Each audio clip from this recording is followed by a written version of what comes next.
Hebrews say they always black. We say we talk to God. We won't never say he talking back. Lex Luger flexing from these reverends like they torture racks. So we got to ask ourselves, did Jesus really face a legitimate temptation from the devil? Because everything that Satan was tempting Jesus to do was to prove who he was.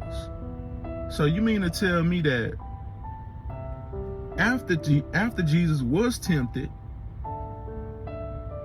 he did the same thing that Satan was tempting him to do to prove who he was? So how is that a real temptation?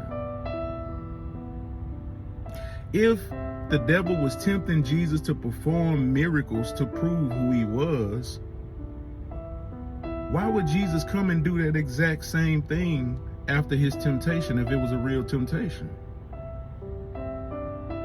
He did the exact thing to prove he performed miracle signs and wonders. That's the same thing that the devil was trying to get him to do to prove who he was.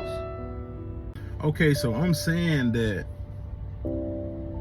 Jesus' temptation was not a legitimate temptation because Jesus had to do those same signs that Satan was asking him to do. He had to do that anyway to prove who he was. That's why I'm saying it wasn't a real temptation. But if it was a real temptation, and Jesus ended up doing the same things that Satan requested him to do anyway to prove who he was, then that means Jesus failed the temptations. That means that Jesus gave in to the devil's proposition. If he ended up doing the miracles anyway to prove who he was, then he failed. He did it anyway. If he had to do it anyway, he failed every test that the devil was giving him, because he did the exact same thing after he was tempted to prove who he was. Miracle signs and wonders. Contradiction.